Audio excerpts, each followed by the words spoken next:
Cuando empecé con mi fantasía de buceo, jamás me imaginé que terminaría acá, sumergida por subsistemas hidráulicos, acequias, acueductos, bocatomas, canales y hasta el mismísimo dique San Roque, iniciándome en la arqueología subacuática, y menos aún involucrada en esta búsqueda que no me da respiro. Al fin y al cabo tengo apenas 20 años para estar metida en semejante despelote. Todo empezó por aquel escandaloso incidente con el enorme hueso que luego supe que estaba fosilizado. Bueno, en realidad la culpa también la tuvo el tarado de mi primo que nos dejó en medio del lago. Nosotras sabíamos nadar bastante bien, pero la costa era barrosa y estaba aquel año llena de algas. Cada fin de semana, cuando íbamos a nuestra cabaña de campo en Potrero de Garay, subíamos al bote de papá y nos metíamos en medio del lago. Anclábamos, nos zambullíamos a nuestras anchas. Carreras, juegos, siempre a prudente distancia de la embarcación.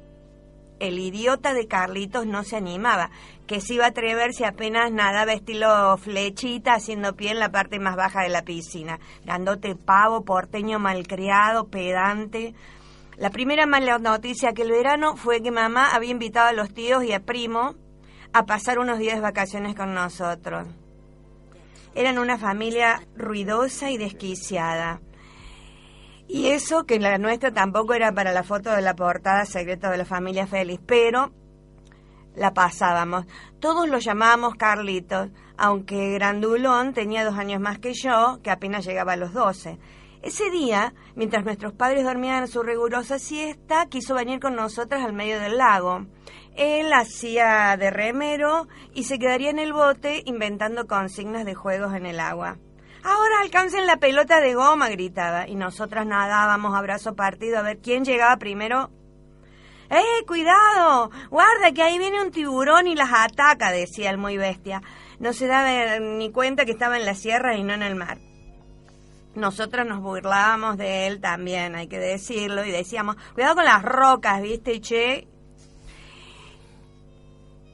Tal vez por eso nos dejó en medio del lago, no sé, quizás en su imaginación citadina vio un monstruo, no sé. La cuestión es que el muy chistoso remó hacia la otra orilla de nuestro muelle y a los gritos nos decía naden, naden, naden, y ahí nos dejó, en la orilla opuesta, en medio del lago. La orilla opuesta a nuestra casa estaba más lejos, pero era más cercana que nuestro muelle. Así que mi hermana nos dijo, vamos para allá. La siesta rugía, los brazos se me acalambraban. Mi hermana me alentaban. Cuando las algas de la orilla nos rodearon, no sabía si festejar que al fin nos salvábamos o morirme definitivamente del asco al sentirme envuelta con esas plantas pegajosas y mugrientas. Teli, mi hermana, me abrazó apenas pudo ponerse de pie. El imbécil de Carlito se doblaba de risa. Eso no fue lo peor. Lo peor era que tuvimos que caminar 2 kilómetros hasta llegar a mi casa, bordeando el lago. Carlitos estaba sentado sobre una gran piedra leyendo un cómic y al vernos volvió a reírse y ufanarse de su gracia. Yo no pude más y me largué a llorar a pulmón partido, pero mi hermana, que no sé de dónde sacaba fuerza, pareció recibir una inyección de energía y ahí nomás corrió y se abalanzó sobre Carlito y le partió el labio con la primera trompada. Se armó una gresca infernal, insultos iban, piñas venían. Yo lloraba a los gritos y aunque ambos eran corpulentos y de la misma edad, Carlitos era varón y pegaba como varón. Encima se hacía el guapo. Por un momento sujetó a Teli por los brazos e intentó darle cabezazos. Recién, con todo ese alboroto, los padres de ambas familias se asomaron de su siesta a ver el sangriento suceso. Corrieron cuesta abajo a contener a Teli, que si bien recibía lo suyo del muy cabrón, daba pelea como una guerrera mística. Justo en ese instante me tropecé con aquella enorme mandíbula de animal, que creía al principio que era un animal.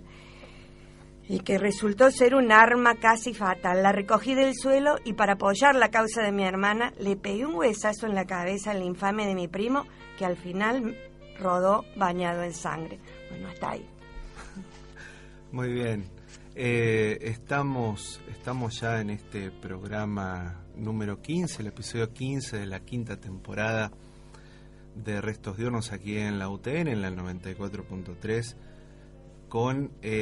Acabamos de escuchar un fragmento de Un tal Vialet, de Graciela Vialet, en la voz de Graciela Vialet, que está acá en vivo con nosotros. Gracias por venir. Muchas gracias por invitarme. A mí lo que más me gusta en el mundo es leer cuentos o contar cuentos, así que me has invitado a lo que me gusta. Qué bueno, qué bueno.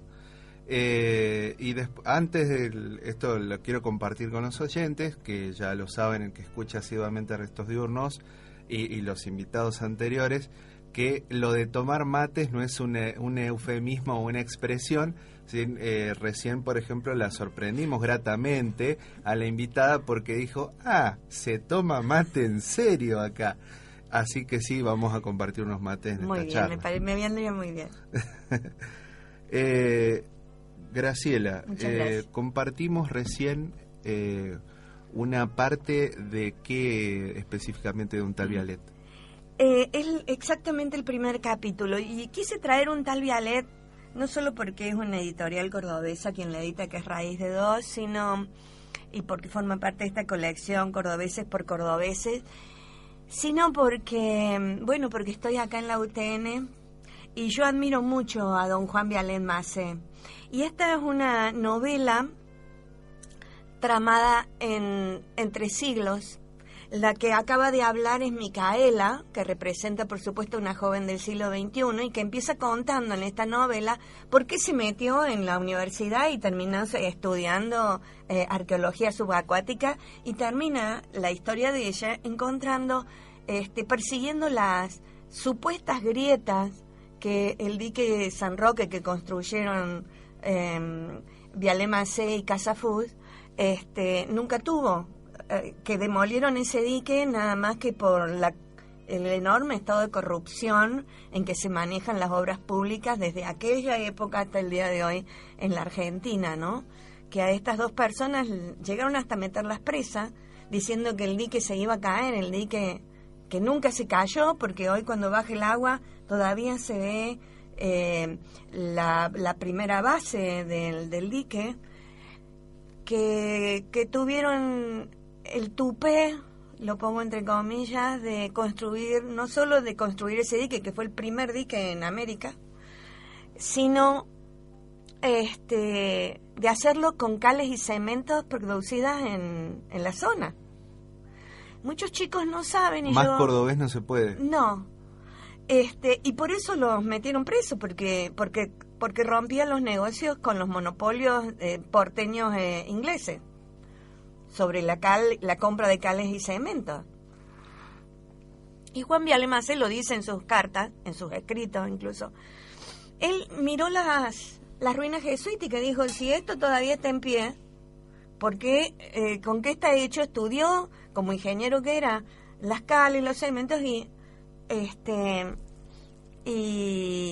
bueno, en realidad me confundí. Ingeniero era de Casafús, él era abogado, médico y agrimensor. Hizo estudiar las cales y los cementos y vio que eran muchísimo más, 5 veces, dice él, que eran más fuertes que las que compraban. Entonces con eso construyó, además crearon la primer fábrica de cales y cementos de la Argentina, que se llamó La Primera Argentina, que todavía la chimenea en principal se ve en la entrada del pueblo de Vialet Macé. Bueno, y fueron condenados por eso, ¿no? Y es de no creer, pero bueno, la prensa local llegó a titular, se viene el dique en una temporada de mucha lluvia. Llegaron a evacuar la ciudad con eso, o sea, la complicidad del poder, los medios, digamos, sí, la policía. Nada que no siga pasando, ¿no? Nada. Claro, nada nuevo. Nada nuevo bajo el sol, él llegó a dormir 2 días arriba, bajo la lluvia, sobre el dique, para mostrarle que si él se anima, y muchos amigos de él se iban sumando, pero no hubo caso, los pusieron preso. Bueno, decirte que a la familia nunca le devolvieron ni la casa paterna, o sea, nada, o sea, la oligarquía no perdona. Los traidores de clase, como lo consideraron a Viale Madsen. Casafós se fue de Córdoba escupiendo el suelo y dijo, nunca más piso tierra cordobesa, y no volvió nunca más hasta su muerte, no, murió sin pisar nunca más. O sea, realmente de una magnitud el daño que les hicieron a estas dos personas por crear el dique que el propio Gustavo Eiffel, en cartas, que esas sí las conserva la familia, aunque creo que ahora están en el Archivo Nacional, se escribían con Viale Madsen, y le dijo a Eiffel, nosotros dos hemos construido las obras más importantes del momento. Usted, el primer dique, dice, la suya es una obra productiva, la del dique, y la mía es ornamental, la Torre Eiffel. O sea, esa es la magnitud del dique San Roque, que estos tipos demolieron, que lo dinamitaron creo que 16 veces, y no lograron voltearlo, de fuerte que era, o sea. Y el nuevo, hecho con las cales y cemento, está hecho a poquísimos metros porque estaba muy bien trazado y muy bien tramado, y porque le sirvió para construir ese que ahora han tenido que hacer el puente, porque ese sí está debilitado, porque está hecho con cales y cemento 5 veces menos poderosa que las de acá. Esa no es la historia de esta novela, pero digo, en esta novela... Para interiorizar y contextualizar, que para es importante. Contextualizar, yo le cuento a la gente, porque muchos no saben esto, porque, viste que la historia, como dice la canción, la escriben los que ganan. Claro. Y esta es la historia de los que pierden, que se pierde si por lo menos la familia no la repite, o los que la conocen no la repiten, ¿no? Claro, es increíble, siempre terminamos absorbiendo esa suerte de historia mitrista de todos los contextos. Bueno, y esta novela, volviendo a la novela, te decía que está tramada en 3 siglos. Una es Micaela, que empieza a buscar estas, porque entre las muchas barbaridades que se hicieron en ese juicio que le hicieron a estos dos, es que les decían que había, mira, no lo recuerdo bien en este momento, que uno escribe el libro, también algunas cosas técnicas las investiga, pero creo que le había un tal un ingeniero falso, que finalmente Viale Madsen, que era abogado, comprobó que era falso, ingeniero, algo como Stradivario, ya te lo digo bien, el apellido del ingeniero, supuesto ingeniero, decía que es el que contrató y pagó la provincia y el gobierno nacional para denostar el dique. Tenía 25 grietas. Entonces Micaela, que es este personaje, va buscando esas grietas y se encuentra con otra realidad en el subsuelo, pero como no voy a spoilear la novela, se encuentra con otra realidad mucho más cercana al siglo XX. Entonces está la historia del siglo XXI con Micaela, la historia del siglo XX con el indio, es un apodo de un descendiente de Viale Madsen, que fue un lucifuarcista al lado de Tosco, que tiene sus controversias. Mario. Pero, Mario, claro, Mario Viale. Y luego la etapa de don Juan Viale, solo cuando quedan en la ruina. Él llega a vivir estando casado con la nieta de la Aprida, o sea, con gente de Alcurnia, sí. Llegan a vivir en una pensión. No me imagino. Con sus 7 hijos, digamos, y él vuelve a dar clases particulares y luego lo admiten nuevamente en la universidad. O sea... Pero era como eran los latigazos que se tenían que comer. La oligarquía no perdona. Hay un dicho que dice: la oligarquía no perdona. Qué bárbaro. No perdona. Y bueno, él se reconstruyó y es muy interesante, no está en el libro porque él sale solamente, la parte de la que está novelada acá, es cuando quedan en la total ruina y cómo viven eso, los hijos y la mujer y él. Sí. Y entonces a través de él se cuenta esta historia del dique, ¿no? A través de la ruina. No habla de todo lo otro, la reconversión ideológica que él hace, digo, la transformación en un hombre que empieza a preocuparse por la clase obrera, ¿no? Y escribe ese informe sobre la clase obrera que fue cajoneado por Joaquín B. González años de años, y lo recupera el primer peronismo, y bueno, porque él sí logra crear las cátedras de Derecho Laboral y de Medicina del Trabajo. Las primeras, este tipo es estudiado en todo el mundo porque son las primeras cátedras que hablan del obrero. Y él decía, que era muy cristiano, esto lo dice en el informe sobre las clases obreras, dice que le decía a los le decía a los empresarios, dice, miren, para ser un buen capitalista hay que tratar bien al obrero, pero ni siquiera por ser buen cristiano o buena persona, es porque si está vivo trabaja mejor, si está vivo trabaja, y si está bien atendido y bien gana y está bien su familia y trabaja aún mejor.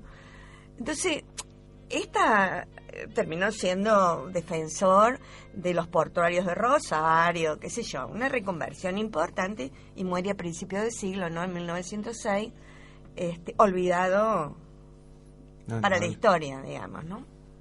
Ahora, bueno, hace relativamente poco, el año pasado salió esta serie de unitarios, no sé si tuviste la oportunidad de verlos, que hay algunos personajes que están rescatados de la historia. Por ejemplo, está Virginia Volten, para darte un ejemplo, y también está Vialet Macé, representado en un unitario que dura media hora.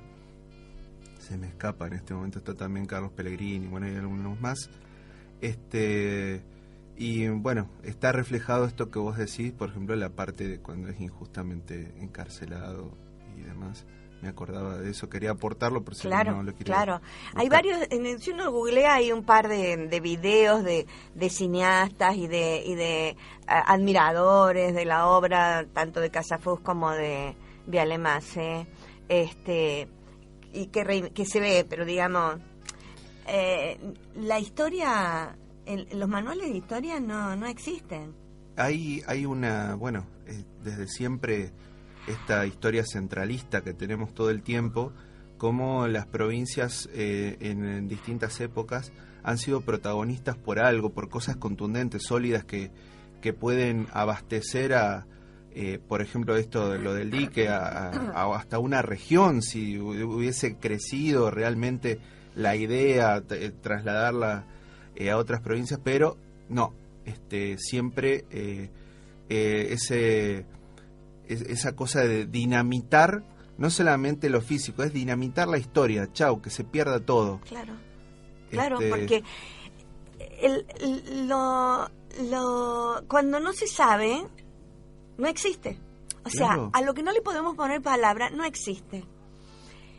Esto la semiótica lo explica muy bien, y no vamos a hablar de semiótica en la radio, pero hablando de semiótica una vez en unas charlas, qué sé yo, en una universidad, con un amigo astrónomo, él dice, escuchando en tu charla, dice, y hay muchas cosas de la semiótica que ahora recién entiendo, pero lo que más me gustó la idea es que de lo que no podemos ponerte, dice, entre vos y yo que hablamos, entraba un haz de luz por una ventana, dice, existen, y me empezó a decir, los astrónomos saben decir palabras insólitas, así como, yo voy a inventar una porque soy escritora, ¿viste? Es decir, pichiruchi, chuchuli, chichir, no sé qué palabras eran. Y le digo, ¿qué es eso? Bueno, eso está pasando entre nosotros. Yo no le podía poner palabras, para mí no existía más que algo transparente que es el aire. Y con un ejemplo tan práctico, eso, que en la historia pasa lo mismo, lo que no podemos decir no existió. Y entonces nos quedamos con una versión que es la que nos da alguien. Exacto. ¿No? La versión oficial, digamos. Adquirir alguna otra cosa, por ahí queda medio en leyenda, pero la leyenda, los tintes fantásticos, y bueno, pero por ahí algunas cosas pueden ser que hayan estado. Esto se pone como muy interesante, lo de Vialet Macé, pero viste que... Pero vamos a otra cosa. Pero vamos, claro, porque...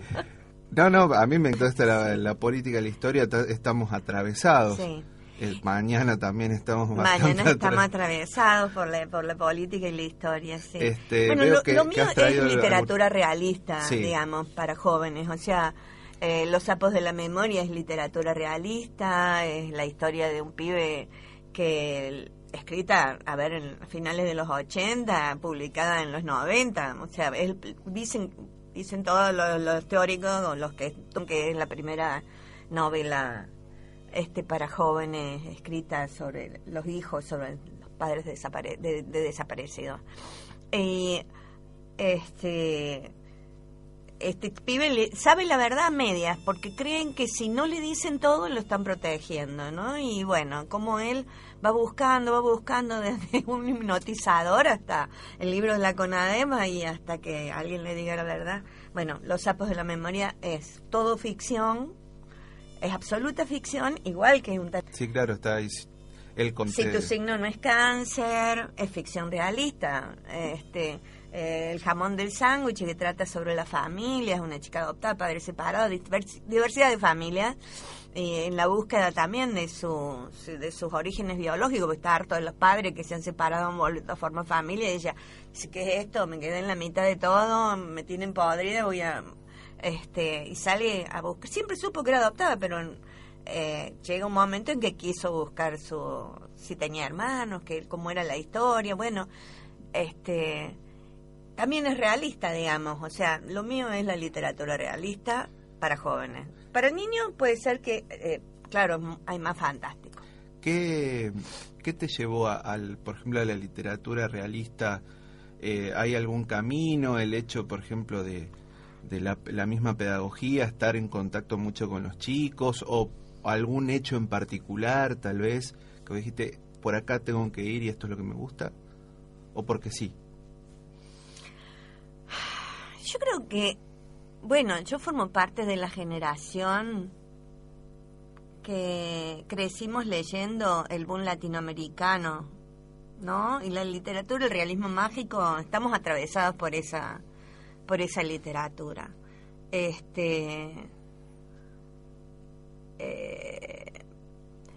Creo que viene de ahí. Yo siempre digo que cuando me preguntan por qué escribo, yo escribo, o por qué escribo qué cosa, le escribo porque es lo que tengo ganas de leer. En realidad me comporto como una lectora cuando escribo. Ajá. Hay una anécdota de Rulfo que a mí me fascina, y yo si no fuera Juan Rulfo se la robaría, pero claro, Juan Rulfo es Juan Rulfo. Le preguntaron por qué había escrito Pedro Páramo, que le digo a los oyentes que es una novela emblemática de Latinoamérica. Hasta el mismo Borges se la elogió, sí, esa famosa. Es considerada de las mejores novelas latinoamericanas. Sí. Y un periodista le preguntó por qué escribió Pedro Páramo, y él contestó, porque me la fui a buscar a la estantería de la biblioteca y como no la encontré me la escribí. Y yo dije, pero si es eso lo que a mí me pasa. Eso exactamente me pasa a mí. Yo escribo una historia que tengo ganas de leer. Y así sucede. Y mientras las escribo voy leyendo. Es como...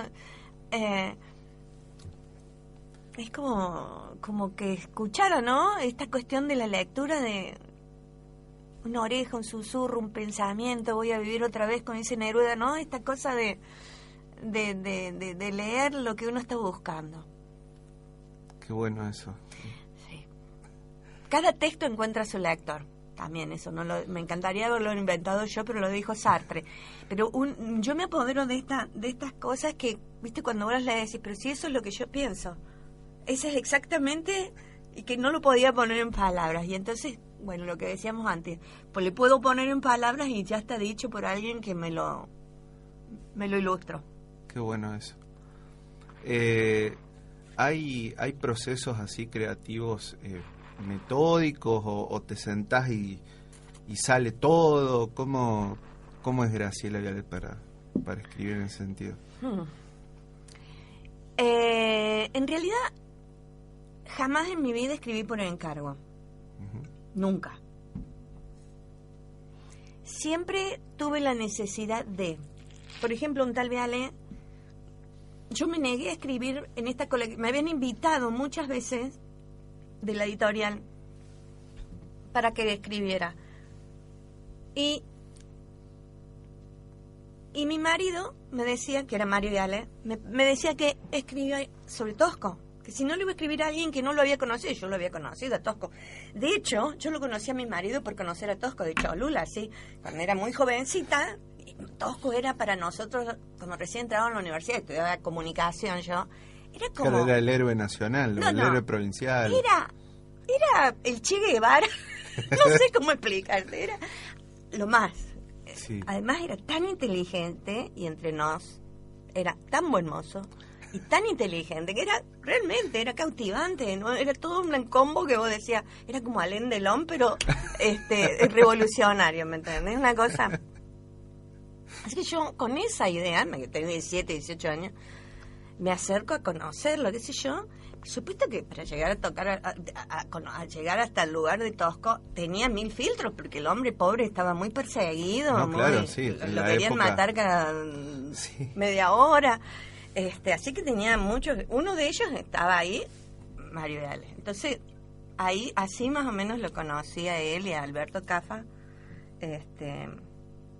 a través por mi anhelo de conocer a Tosco. Luego ya teníamos era un viejo, a ver, para mí era un hombre viejo, pero se mezclaba todo, era la admiración. Pero era la admiración, no era nada más que admiración, era una cosa como si te dijera que quería conocer a Borges para nosotros en el mundo de la literatura, ¿viste? Y decir, claro, pues es contemporáneo, te lo puedes cruzar en la calle, está genial. Hace 1000 años, qué sé yo, muchísimos años, me pasó con Bioy Casares.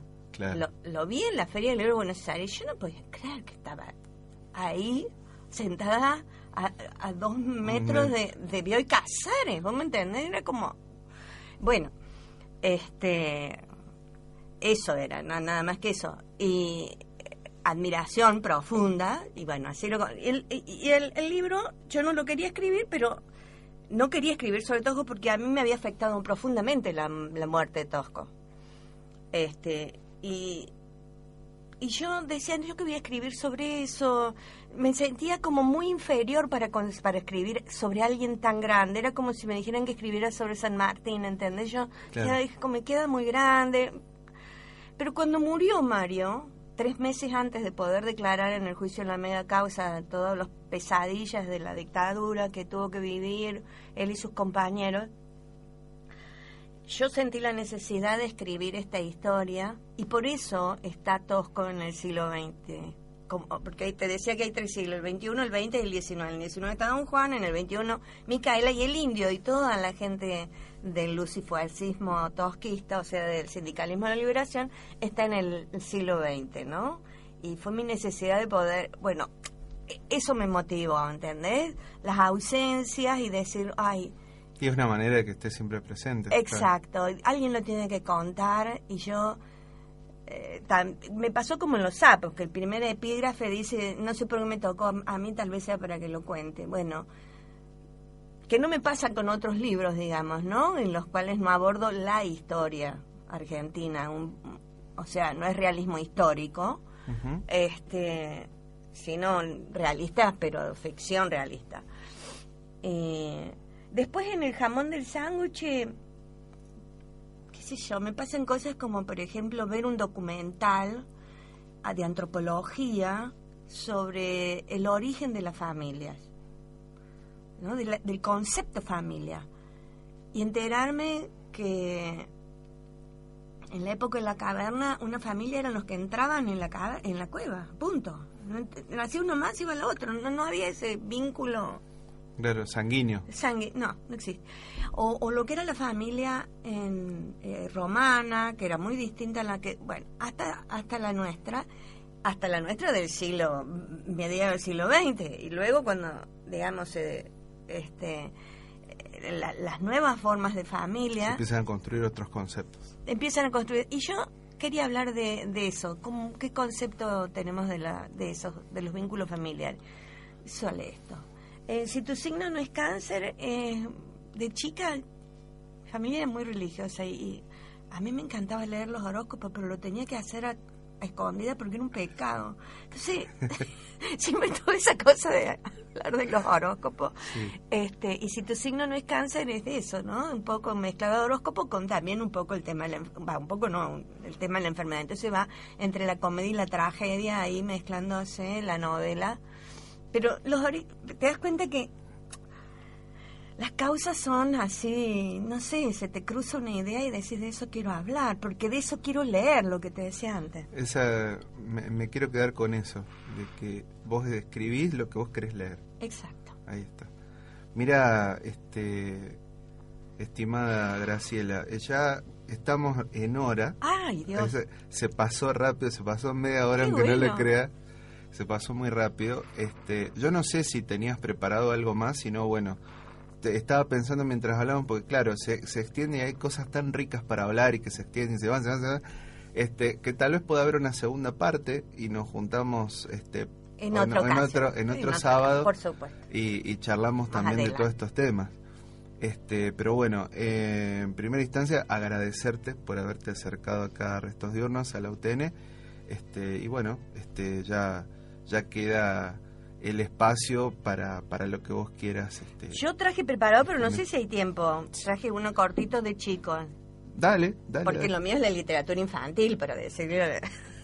Entonces, despedimos a Graciela Vialet con bueno. un pequeño texto, cuento, relato. Que está en un libro, también de una editorial cordobesa.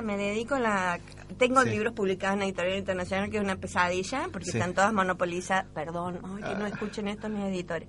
Pero yo apuesto a las editoriales cordobesas, y esto está en Comunicarte, casi leyenda, en la de Fuego. Esas vacaciones de verano nos fuimos al mar. Para cordobeses serranos, como nosotras y de familia numerosa, eran las mejores vacaciones de nuestras vidas. Si le sumamos que nuestros hijos no conocían el mar, ¡wow! ¡Cuántas fantasías tejimos! Disfrutamos muchísimo esos 15 días. Una noche, cenando ya de regreso en Córdoba, recordábamos con nostalgia y placer esos días. Agustín, el mayor de mis hijos, comentó preocupado que no entendía cómo era eso de las mareas, porque el agua no engorda y después se aflaca, ¿no? Requería una explicación. Pero antes que alguien pudiera abrir la boca, su hermana Leticia, mirándolo despectivamente con cara de genio, le dijo: ¡qué bestia que sos! Mientras agitaba la cabeza, ¿acaso no sabes que la tierra se mueve? Agustín hizo un gesto como que sí. Y bueno, pensá, tonto. Y tomó su vaso con soda y lo movió acompañando la explicación. Cuando la tierra se mueve, se tumba el mar para el lado de los chinos, ¿me entendés? Y si se inclina para acá, el mar se viene para la Argentina. Y de tanto ir y venir a una playa, la otra se marea, ¿entendiste?